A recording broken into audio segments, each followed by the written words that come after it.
With that, our final presentations are over. Now the jury will deliberate and decide on who the winners are. Aman has a very special announcement to make. Over to you.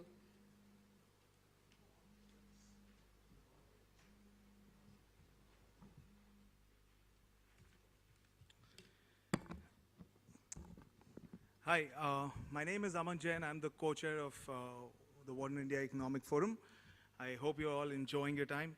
To start off, I want to talk about the People's Choice Award. Seems like there's been some confusion around the People's Choice Award. Seems like we've got way too many votes. So guys, this is not a contest of how many friends you have. This is sort of an opportunity to let the audience decide what startup they like. So what we're doing is we're going to reset the votes. We're going to open it for 15 minutes now. Please. Yeah, it'll flash right here when it opens and we'll close it. Please, if we find that you have more votes than the audience here, we'll definitely disqualify you. I mean, that's pretty understandable. I hope on the honor code we can start the next session. It's my pleasure to introduce the next session, which is what we call the Entrepreneurs in Discussion. For this, we want to have I want to invite on stage Rohan and Kunal.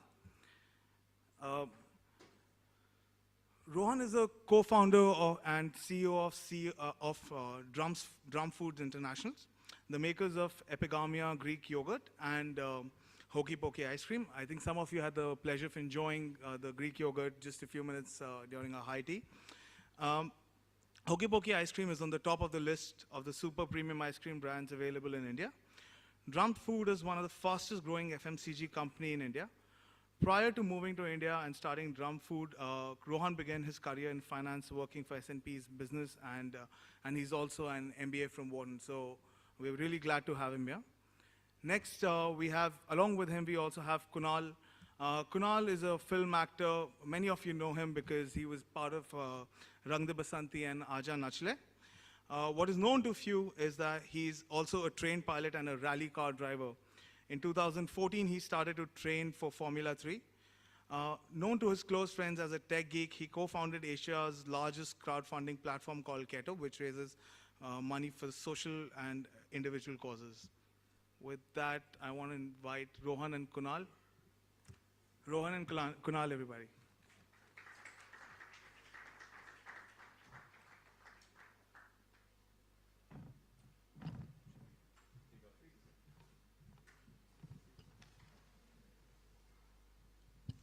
Hey guys, how are you?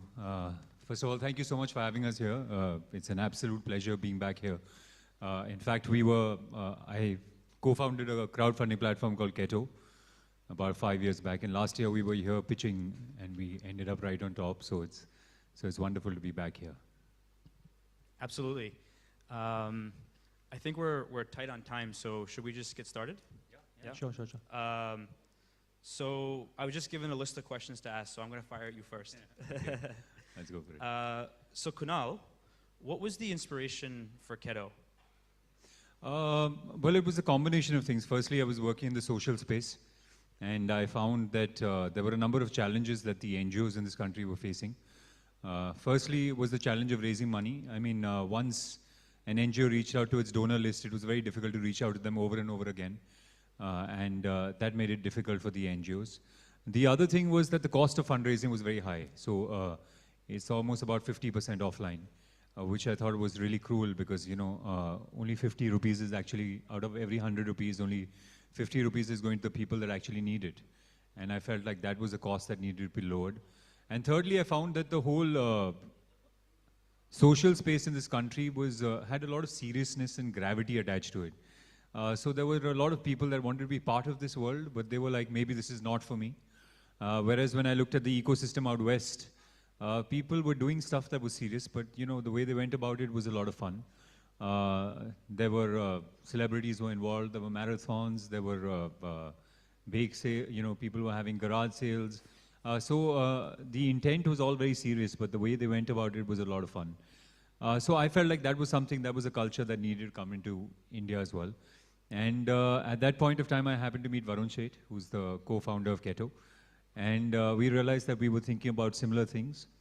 And that's where the idea of Keto was born. The idea really was to build a bridge between people that can help and people that need help using technology. And to do it in a way where giving becomes very easy, becomes very sort of engaging, and becomes simple enough for you to do from anywhere in the world. Very cool. And is sort of social enterprise in India a good sector to be in? Is it an evolution of the NGO space, in your opinion? Well, I think, you know, for me, I think the time has come where all sort of, I feel like all businesses need to give back.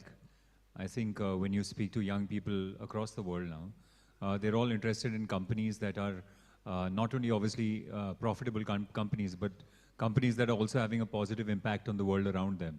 And I think when you look around you, all the biggest companies in the world now are changing so that they can have in some sort of positive social impact as well. So I think the time for social businesses has come and has arrived. And as far as Keto goes, I mean, we ourselves have seen a huge amount of growth. 3 years back, the amount of money that we were raising in a year, last year we were raising in a month. Now we are raising in a week on the platform. So that's how fast it's grown. So I think the time for social enterprises and social businesses is here, and I think that really is the future now. No, that's just amazing, and I think the sustainability aspect of it as well. Right. Right. So right. It's just there's the social side and the business side. It allows it to be a Sure, long-term sure. animal. In fact, I remember I had a friend of mine that works for one of the biggest, in fact, he heads one of the biggest NGOs in the country. And we were at a conference, and you know, we had this little circle where you had to put where you stand. So there was socialism and there was capitalism. And I expected him to go that way, but he put the needle on the capitalism thing. And he said something really interesting. He said that the only way for any social enterprise to grow is for it to become a business. Otherwise, it becomes impossible to sustain. I agree. So should I fire some questions at you now? Shoot. Well, so you have, you've got an MBA from Wharton, and, and cheers, yeah. I'm just celebrating for nothing at all. So you have an MBA. How much do you think that's helped you as an entrepreneur? Because, you know, when you look around you, there's actually a lot of entrepreneurs across the world now that, you know, haven't been to college or, you know, aren't necessarily educated in that sense. How much do you think it's had an impact and how it's helped you?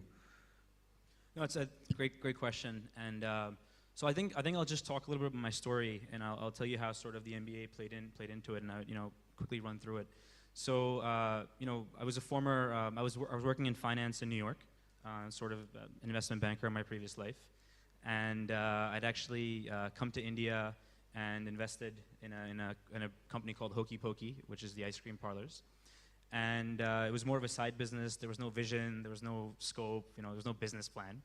And I decided, you know, it was more of a side thing. I was living in New York, and I decided at that point to get my MBA. So I graduated undergrad, worked a little bit, tried this coming to India and investing in a company. And I think the MBA for me, and I don't think I can speak for everybody, for me it played a very crucial role in sort of helping me discover what I wanted to do. You know, while I was out there. And for me, the key sort of turning point and the reason I moved here was a class I actually took at Penn, at Wharton. It was a global modular class. It was called Marketing to the Indian Consumer. And I took that class in December 2011. And I met an individual in that class named Shripad Nadkarni who sort of guest lectured on the notion of brand building and what it means. And just sort of had that eureka moment, and now I've learned Hindi, so ghanti baj gayi. And decided to sort of move here and do that. And so I think the network that Wharton sort of brought, and the fact that it introduced me to someone like him, I don't know if I'd be here if it wasn't for that. And secondly, when I first came here, you know, not knowing many people, the alumni network here was just so useful and so resourceful. Welcomed me with open arms. Of course, they all wanted free ice cream, but that helped, and that really helped me sort of navigate the system here. So, you know, while I mean, there's pros and cons. I know everyone says, you know, sort of if the idea is there, chase it. Education for everyone. I don't think I can answer that, but for me, it was just perfect. So there was another question I wanted to ask you related to the first one. I mean, you said Shripad came there, and you know, he sort of became a mentor for the company. Who are the mentors that are involved, first of all, in Drums Food? And secondly, how important do you think they are? You know, because we always have this discussion about, even when it comes to investors and stuff, which are the right investors to take on board, and you know, should you take all the money that you're getting, or should you wait for the right people with the right profile to come on board that can help you? So who are the mentors that have mentored you through this journey? And also, how important do you think their role is in? So first of all, I think it's critical to sort of have people, and you know, so mentor is sort of a very loosely held word. We hear about it everywhere. I think for me, you know, the mentorship has been having someone to talk to, right? Having someone to tell you that you're on the right path, and someone to be a devil's advocate. So sort of someone pick your brain. And you know, for me, I've been very blessed. I've had a few guys, Shripad being one of them. Shripad was the former CMO of Coke, of head of marketing for Coke India. And another gentleman named Kanwaljit Singh, who was a former VC, who used to work with Unilever and was in operations there. And he's been a mentor. And then there's this other guy named, who's also an investor and a mentor named Kunal Kapoor. You guys might have heard of him. So Kunal is actually an investor and a mentor to me as well. And it's just great to have people who can help you think through different lenses in different aspects. And you know, what I've learned over time is that you know, the investing side of it is one thing, but you know, if you're genuine and you actually want advice, ask. People want to help. You know, everyone, you know, when you're sort of have an agenda, it's a little different. But if you're actually genuinely asking, you genuinely want to hear, you know, and I've been asked, how did you find your mentors? And I didn't really look for them. You know, I had questions. I asked questions of the universe, and you know, the right people kind of came along and answered them for me, and I just sort of bonded. And I think that's how it's been, and that's how it's been with us as well. It has. The other thing that I wanted to ask you was, you know, so India is a really price-sensitive sort of market. It's all sort of driven by the price. But here you have Epigamia, which is a slightly premium product. But in fact, one of the reasons that I decided to invest in the company was really personal. I went to, so my wife really liked Epigamia. And then I went to buy it a couple of times, and it was always sold out. And I said, wow, this is a good company. It's always sold out. And even now, you know, you go to Nature's Basket and you go to a couple of places, and it's always sold out, or about to be sold out, and people are sort of grappling for it and fighting for it. So how did that happen? I mean, you know, you're talking about a country that's really price sensitive, and then you have a product that is slightly premium, and it's still doing really well. Yeah. No, it's a great question, and I get hounded with that, you know, all the time. And you know, so this word price sensitive is sort of, you know, I'm not sure if I agree with that. So you know, I think there's this whole idea of value, right? And India is a value market for me. You know, it's about, you know, of course I want to overcompensate what I'm paying for, but I want value, right? And I think with us, with food and with Epigamia, which is our second brand, which is a Greek yogurt, which some of you guys might have tried. We had some earlier. I think what was interesting was that, you know, if you look at sort of the Indian consumer and they look at what they're buying, you know, the sort of thought process that goes in their head is, can I make this myself when it comes to food, right? You know, can I make this at home? And can I deconstruct this? And if I can put a little, you know, we're all good at math, right? Indians are great at math. And if I sort of put some numbers together, if I can deconstruct this, is it worth me paying what I'm paying for?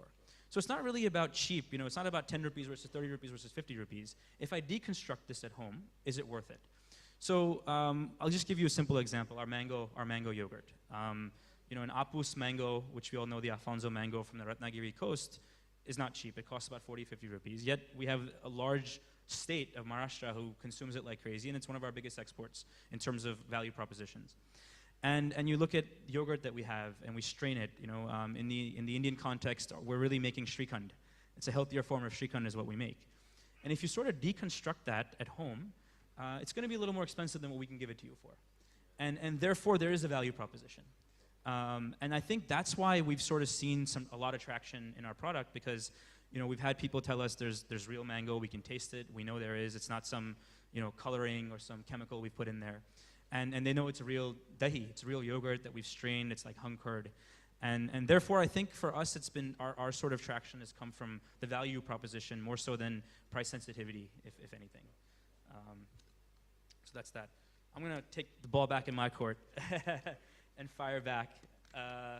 So the next question, Kunal, is that, and we have to sort of ask that, is in terms of Keto and their platform, are local Indians big donors? I mean, what do you see, sort of, is there, in terms of the donors that you have, and what's been the behavior? Well, I think it's a misconception that Indians aren't big donors or don't give a lot. I don't think that's true. I mean, when you look at our immediate surroundings, we're constantly giving, whether it's the maid in our house or, helping the driver or the watchman in the society or somebody else that, is around you that you want to help, your relatives, your cousins. I think Indians are. I just don't think that it's been a market that has been organized. I think it's been very disorganized. Having said that, it's still a big market offline. But I don't think it's been organized well enough, and I think that's what Keto is attempting to do, is to organize it well and bring a market that is offline and bring it online. And we've seen amazing success with that. What has been really gratifying for me is to see how many young people have got involved. These are people that we've spoken to, and these are all first-time donors. And these are people that wanted to help, but they didn't have an avenue to do so. And I think we've provided them with the avenue. In fact, one of the people that started a fundraiser on the platform is an 11-year-old girl. And she said, for my birthday, I want to raise 50,000 rupees for sterilizing dogs, because she was a pet lover. So there's a lot of young people that want to get involved as well. It's just that they've never had the avenue or the platform to do so, or they haven't known how to go about it. And what we've done for them is to create a platform where in about 3 minutes, you can help a cause from anywhere in the world. It's easy, it's engaging, and it feels like something that you want to be involved in. And the other thing that we've seen is that about 35–40% of the money that comes onto the platform for various causes is from Indians out west. And now these are Indians that want to help, and want to help people in the country as well, and help causes in the country and NGOs in the country. But again, they've never had an avenue to do so. Now they can be sitting in the States, or you could be sitting in Dubai or Bangkok or anywhere in the world, and you could say, I want to help a cause in India. And in about 3–4 minutes, you can do that. You can decide that you want to help somebody, and you can start a fundraiser for them. I think it's a misconception that Indians don't give. I think Indians are pretty large-hearted and give a lot. It's just that I don't think they've had the avenue or the platform to do so. And on that, so how about sort of logistically, given that it's an Indian company, and I know demonetization has probably helped with online payments, but has there been issues with regulations and getting fraud? And I mean, is there some sort of logistically? No, how does that work? it hasn't, because we are a reward-based platform. We're not like there's no equity involved, so there's been no problems on the regulation front. The other thing is that the only thing that I think that we've introduced, which I don't think any other platform which is similar across the world does, is cash on. We have cash payments as well, so we have somebody that can pick that up, because now it's changed, obviously. But I think I'm sure you had a lot of donors after November 8th. But there's a lot of Indians that like to help and donate in cash as well. So that was something that we introduced. I really don't think any other platform across the world has that. That was something that we started. Okay. Should I ask you something now? Should we go back and forth? Okay. So, we faced that, me and Varun, when we were starting off, there were moments where we felt like, is this worth it? And I think every entrepreneur and every company goes through that, which is that, should we just give up, and, should we stop this? Is this going to be worth the ride? Were there any moments that you went through and you were like, okay, this is not worth it, I'm going to chuck this up, go back to the States and probably take up a job back in the banking world? Was there ever a time like that? You mean aside from every single night? Yeah, I think I had a very interesting sort of experience. I think I moved here in 2013, 4 years ago. So I think my experience has been far superior from people that came a little earlier. But one of the things that was sort of I still get nightmares about is when we decided to set up our own production and manufacturing. And there was a place out in Maharashtra in the village somewhere, which I won't name. And we set up our production over there. And, we had everything was going to plan, everything was great. We got our licenses, we've got everything in place. And we'd forgotten about the local villagers. And it wasn't about, money or anything like that. They just wanted the respect. You know, they just wanted to be told that we're putting something up. We had people from the village working there, and we were planning on setting up a job thing to go hire them. And you know, they decided that, you know, they wanted their respect. And essentially our production probably took what was planned took about 3 months to get going. And those 3 months were just hell. We had stuff selling out in the market. We had customers that were ready to drop us because we're not able to supply them. And there was nothing we could do. You know, we had to go talk to the main uncle or the main village elder. And finally, we were able to do that. And now we have a very healthy relationship. In fact, we've hired a lot of folks, and we have a lot of talented individuals in that village that are working with us. And in hindsight, when I look back, you know, it was a very downtime for us. But I think we could have been on top of it. I mean, I think we should have done that. You know, we were trying to play, oh, you know, we've sort of taken care of all of our licenses. We've been above the table on everything. But we just sort of forgot about these guys who've been living there their entire lives. And, you know, it's something that you can't really put into a Wharton business plan, right? so that sort of was there. How about you guys? What would you say would be some sort of interesting thing that you and sort of Varun have gone through? Well, firstly, to begin with, it was just me and Varun, just two of us working out of his dad's office, with his dad wondering what's going on, you know, what this crowdfunding was about. So when we started off, which was about 5 years back, crowdfunding was not something that people knew about. So really, the challenge for us was not only to set up a business, but also educate people and create awareness. I remember the first couple of years we used to get calls because people thought we were doling out money. And they were like, where can we get money from? Because we I might have been one of those guys. And so that was a bit of a challenge. The second challenge, of course, was it was not only about awareness amongst people, but it was also with the investors and stuff. So I remember we went to a whole bunch of investors, and all of them were like, you know, I don't know what this crowdfunding is. I don't know if it's going to work.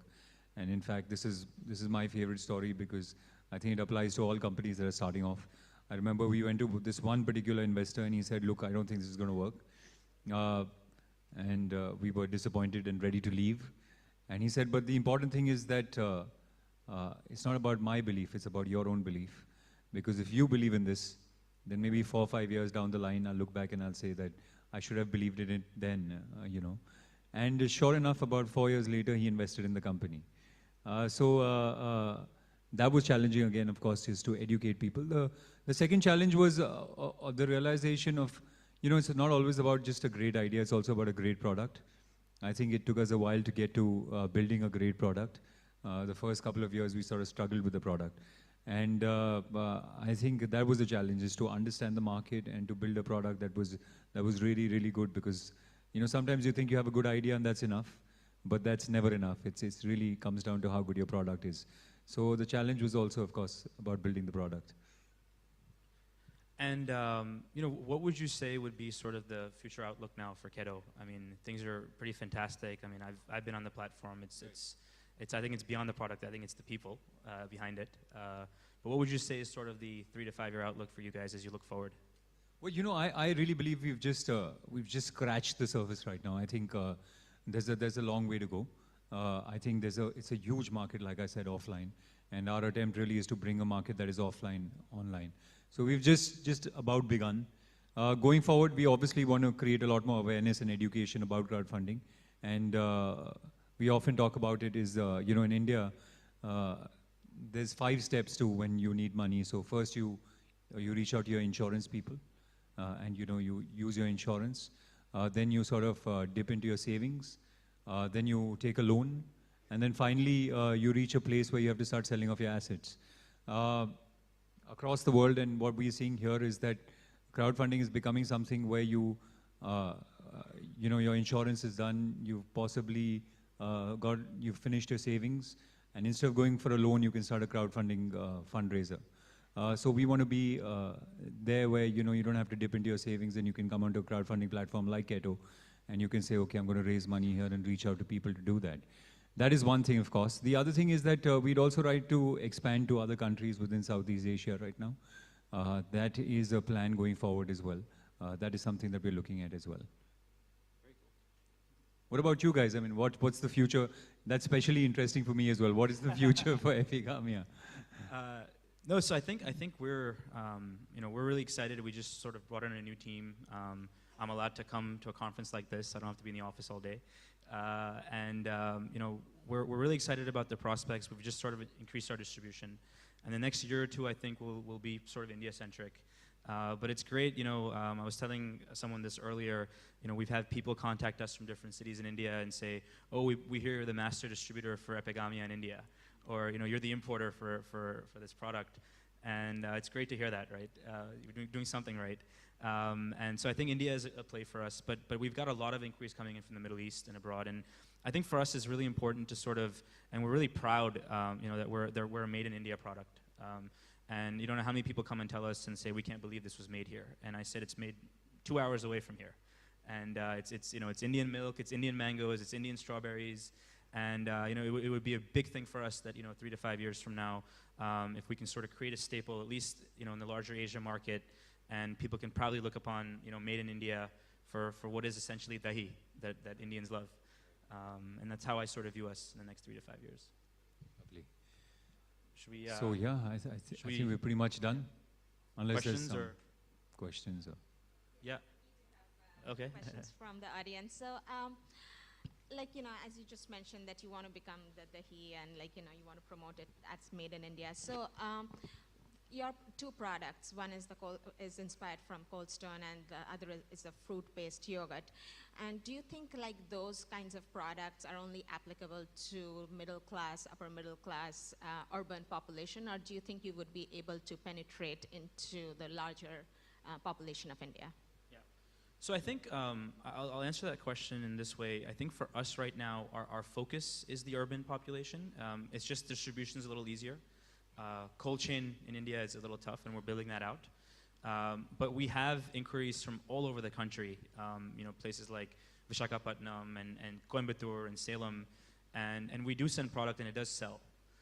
It's just a little tough for us to sort of work out the logistical costs. So I think once we get scale and saturate the cities, the big cities, so I don't think it's more of because we have sold in those cities and it has moved. But I think once we get a little scale on the back end, then we can sort of move on to that tier 2, tier 3 action. Thank you. And Kunal, the last question is for you.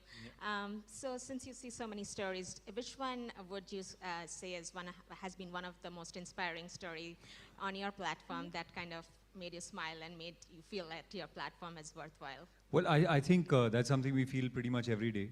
I think that is what drives us. You know what I've realized is that people are good and people want to help, but you just have to show them how they can do that. And we've raised money for everything from a Bharatanatyam dancer that wanted to dance, to athletes that were going for the Commonwealth Games, to flood relief in Chennai and Kashmir and the earthquake in Nepal, for cancer survivors and people that were fighting cancer. And that's what we see every day, and I think that is what keeps us going. That is what drives us, is there's a lot of goodness, and I think we're just providing the platform for that goodness to happen. Which was the project for the 11-year-old? What project did she sort of? Well, it was her birthday, and she decided that instead of celebrating her birthday, she wanted to reach out to people and say that, I want to raise money to sterilize dogs, 50,000 rupees. And she actually reached out to her friends, family, relatives, and said, don't give me any gifts this year, but just help this fundraiser. And in fact, recently there was a fundraiser that we had for this boy from IIT who was suffering from cancer, and he needed 20 lakh rupees for his treatment. And one of his friends started a fundraiser on our platform and reached out to the alumni of IIT. And within, I think, about 24 hours, they had raised 20 lakhs for his treatment. So like I said, every day is a new day, and every day you feel like, okay, this is worth doing for sure. Great, thank you so much. I'll hand it over to Aman. With that, thanks Kunal, thanks Rohan. We have a small token of appreciation.